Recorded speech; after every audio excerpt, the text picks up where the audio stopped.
애니메이션 은하영웅 전설에 등장하는 자유행성동맹 최후의 보루 아르테미스의 목걸이. 이번 영상에서는 자유행성동맹의 수도 하이네센을 지키는 12개의 방어위성 아르테미스의 목걸이에 관한 이야기를 해보려 합니다. 아르테미스의 목걸이는 자유행성동맹의 수도성 하이네센의 정지궤도에 위치한 12개의 방어위성입니다. 각각의 위성들은 레이저포, 하전입자 광선포, 중성자 광선포 등 다양한 무기로 무장하고 있으며 사각 없이 모든 방향을 사격할 수 있습니다. 위성의 공격은 이젤루론의 토르헤모보다는 약하지만 그와 비슷한 출력을 자랑하며 한 번의 사격으로 대량의 함선을 격추할 수 있는 위력을 가지고 있습니다. 또한 태양열을 동력으로 삼기 때문에 반영구적인 기동이 가능하죠. 거기에 구체적인 기술은 미상이지만 빔 공격을 흘려버릴 수 있는 공간 왜곡장을 보유하고 있습니다. 자유행성 동맹에서의 내전 당시 구국 군사회의는 양이 이끄는 이제루론 함대에게 패배한 이후에도 항복 의사를 표시하지 않았습니다. 아르테미스의 목걸이를 활용하여 하이네센에서 농성할 계획이었기 때문이죠. 하지만 양 웬리는 아르테미스의 목걸이에 관해 전혀 걱정하지 않았습니다. 여기서 양은 목걸이를 파괴하기 위해 자유행성 동맹의 국부 알레 하이네센이 사용한 방법을 활용하기로 하죠. 동맹 건립의 아버지 알레 하이네센은 극한의 추위를 자랑하는 알타이르 성계 제7행성에서 탈출하기 위해 행성에 널려있는 거대 드라이아이스를 활용하여 우주선을 만들고 행성을 탈출하는 데 성공했습니다.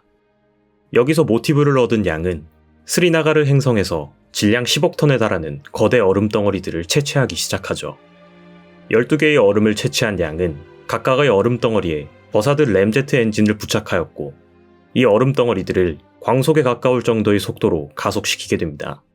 방어위성들은 얼음 덩어리를 향해 레이저포를 사격했지만 얼음들의 기세는 멈추지 않았고 결국 각각의 얼음 덩어리들은 12개의 위성에 정확히 충돌하여 아르테미스의 목걸이는 하나도 남김없이 전부 파괴되게 됩니다.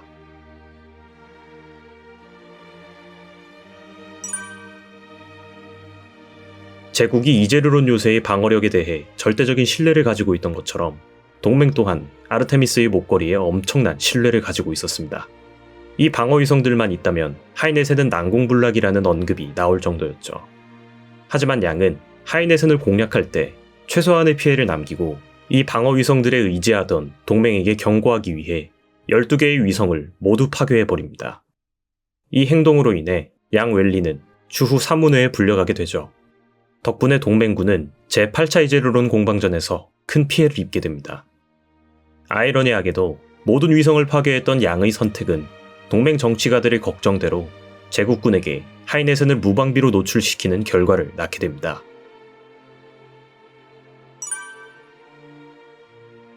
모든 위성을 파괴했던 양의 선택은 하이네센을 무방비한 상태가 되게 하는 결과를 낳았습니다. 그렇다면 동맹 정치가들의 의견대로 모든 위성을 파괴했던 양의 선택은 틀린 것일까요? 설정이 조금 다르긴 하지만 OVA 버전에서 제국군의 키르이아이스는 카스트로프 동란을 제압할 때 막시밀리안 카스트로프의 영지였던 행성 라파트 상공에 위치한 아르테미스의 목걸이와 똑같은 성능의 방어위성들을 맞이하게 됩니다. 이때 키르이아이스는 제국이 개발한 신병기였던 지향성 제플 입자를 사용하여 모든 위성들을 파괴하죠. 매체가 다르긴 하지만 후지사큐류 코믹스 버전에서는 미터마이어가 패잔을 점령할 당시 패잔 상공에 위치한 아르테미스의 목걸이를 양 웰리와 똑같은 방법을 사용하여 모두 파괴하죠. 이렇듯 제국군은 아르테미스의 목걸이와 동종의 방어위성들을 손쉽게 파괴하는 모습을 보여왔습니다. 거기다 라인하르트는 이제루론을 가이에스 부르크와 충돌시켜 파괴하겠다는 발상을 가진 캐릭터이기 때문에 라인하르트에게 아르테미스의 목걸이를 처리하는 건 굉장히 간단했을 것이라고 생각됩니다. 이렇듯 동종의 위성들이 맥없이 파괴되는 모습을 보면 아르테미스의 목걸이가 설령 건재했다 하더라도 아마 제대로 된 위력을 보이지는 못했을 것입니다. 그런 의미에서 아군에게 가해질 최소한의 피해를 위해 모든 위성을 파괴했던 양의 선택은 옳았다고 볼 수 있겠죠. 앞서 설명한 이야기들은 원작의 설정과는 다른 이야기이기 때문에 재미로만 들어주시면 될 것 같습니다.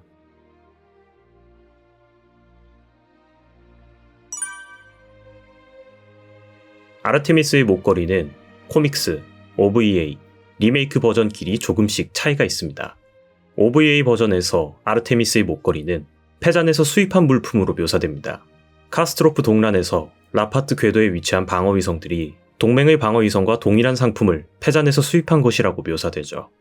원작의 고증을 최대한 반영한 리메이크 버전에서는 아르테미스의 목걸이는 동맹이 자체적으로 생산한 방어위성입니다. 리메이크 버전의 방어위성은 빔을 휘게 만드는 공간 왜곡장 같은 방어막을 사용하여 적의 공격을 방어하는 모습을 보입니다. 하지만 OVA 버전의 방어위성은 브린일트에 사용된 것과 같은 경면 장갑으로 빔을 튕겨내며 공격을 방어하죠. 후지사키류 코믹스 버전에서는 패잔의 정지 궤도에도 아르테미스의 목걸이가 존재하지만 다른 버전에서는 등장하지 않습니다. 원작에서는 햇빛을 반사하는 은색을 띈다고 묘사되지만 OVA 버전에서는 검은색을 띠는 구체이고 리메이크 버전에서는 좀 더 기계적인 느낌으로 연출되었습니다.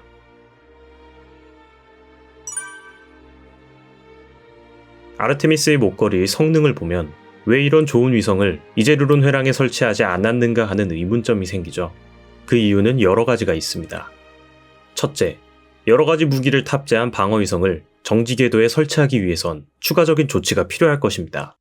태양열을 동력으로 사용하기 때문에 빔포 같은 무기들은 보급이 필요 없다 가정하더라도 미사일 같은 무기는 주기적인 보급이 필요하기 때문에 이제르론 요새에 주둔하고 있는 제국군의 방해를 받으며 이 모든 조치를 행하기엔 많은 어려움이 있었겠죠. 두 번째로, 동맹군에겐 이런 위성을 추가적으로 사용할 만한 자금이 없었습니다.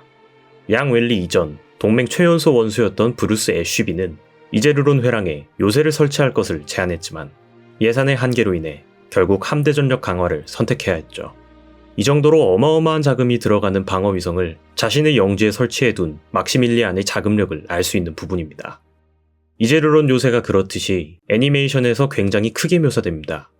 하이네센과 비교했을 때 판별될 정도의 크기라면 적어도 수십 킬로미터 이상은 되어야 할 텐데 OVA와 리메이크 버전 둘 다 굉장히 크게 묘사되죠.